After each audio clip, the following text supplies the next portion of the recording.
अगर आप भी लेना चाहते हैं देश दुनिया की तमाम जानकारी तो आज ही सब्सक्राइब करें हमारे चैनल को। साथ ही नीचे दिए बेल आइकन को जरूर दबाएं ताकि हर अपडेट आप तक पहुंच सके।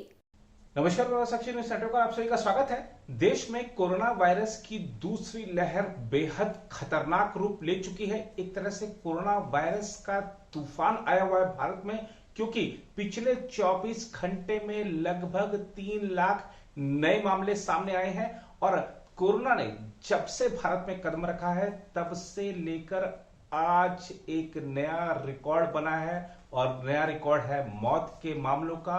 पिछले 24 घंटे में 2023 लोगों की मौत हो जाने से हड़कंप मच गया है। आज की इस रिपोर्ट में आपको बताते हैं कोरोना के और ताजा आंकड़े, देश भर में क्या हाल है। इसके अलावा दिल्ली, जहां पे ऑक्सीजन की कमी से हाहाकार मचा हुआ है, वहां पर अब अस्पतालों का क्या हाल है ये भी आपको बताते हैं। और प्रधानमंत्री नरेंद्र मोदी ने लॉकडाउन की संभावना से इनकार कर दिया है, जिस पर उद्योग जगत का क्या कहना है ये भी आपको दिखाएंगे। साथ ही मुख्य आर्थिक सलाहकार ने अर्थव्यवस्था को लेकर अपना क्या अनुमान जताया है ये भी आपको बताएंगे। शुरुआत करते हैं स्वास्थ्य मंत्रालय के ताजा आंकड़ों से। देश में कोरोना वायरस संक्रमण के करीब 3 लाख नए मामले आने के साथ ही कुल संक्रमितों की संख्या बढ़कर 1,56,16,130 हो गई, जबकि 2023 और मरीजों की मृत्यु हो जाने से मृतकों की संख्या बढ़कर 1,82,553 हो गई है। केंद्रीय स्वास्थ्य मंत्रालय के बुधवार सुबह 8 बजे जारी किए गए आंकड़ों के मुताबिक पिछले 24 घंटे में संक्रमण के 2,95,041 नए मामले सामने आने से उपचाराधीन मरीजों की संख्या 21 लाख से अधिक हो गई है। देश में लगातार 42वें दिन मामलों में बढ़ोतरी से उपचाराधीन मरीजों की संख्या 21,57,538 हो गई है, जो कि संक्रमण के कुल मामलों का 13.82% है। देश में ठीक होने की दर भी घटकर 85.1% रह गई है। उधर दिल्ली के कुछ बड़े सरकारी और निजी अस्पतालों को बुधवार सुबह ऑक्सीजन की नई खेप मिल गई है। अधिकारियों के मुताबिक समय रहते ऑक्सीजन की आपूर्ति होने से बड़ा संकट टल गया। सूत्रों ने कहा कि गंगाराम अस्पताल को निजी विक्रेताओं से तड़के 3 बजे से पहले 5,000 घन मीटर की ऑक्सीजन की आपूर्ति हुई। यह भंडार बुधवार दोपहर तक चलेगा। अन्य कंपनी से ऑक्सीजन की आपूर्ति की प्रतीक्षा की जा रही है। गुरु तेग बहादुर अस्पताल के एक अधिकारी ने बताया कि कंपनी से भेजा गया ऑक्सीजन का ट्रक देर रात 1:30 बजे उनके पास पहुंचा। लोकनायक जयप्रकाश नारायण अस्पताल के चिकित्सा निदेशक डॉक्टर सुरेश कुमार ने कहा कि एक विक्रेता से भेजा गया ऑक्सीजन का ट्रक तड़के 3 बजे अस्पताल पहुंचा। अंबेडकर अस्पताल को सुबह 5 बजे ऑक्सीजन की ताज़ा आपूर्ति हुई। अधिकारियों का कहना है कि यह आपूर्ति 24 घंटे तक चलेगी।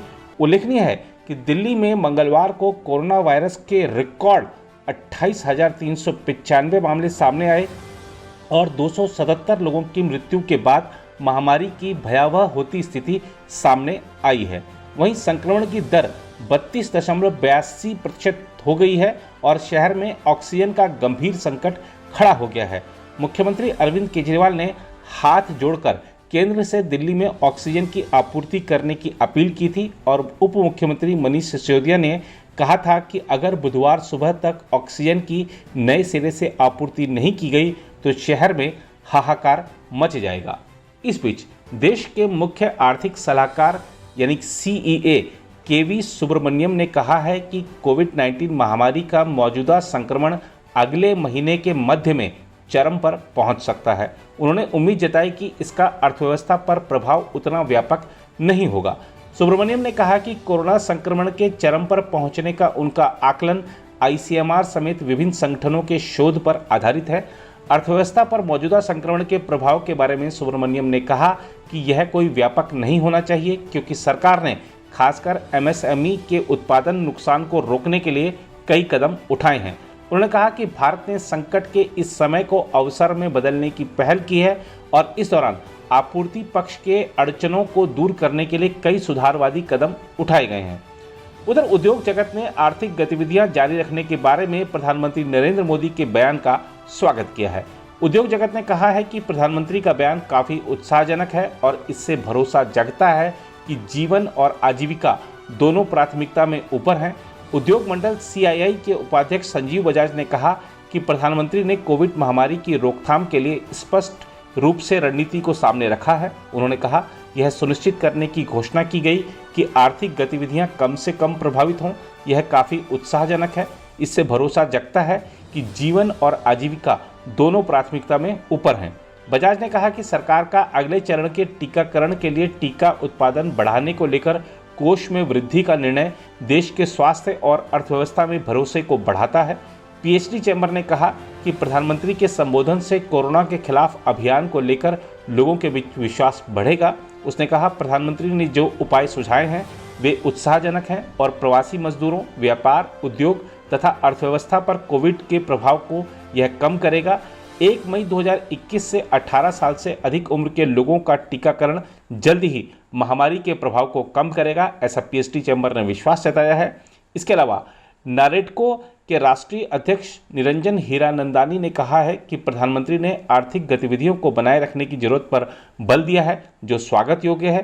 प्राधिकरण भी नागरिकों में घबराहट को कम करने को लेकर कदम उठा रहे हैं।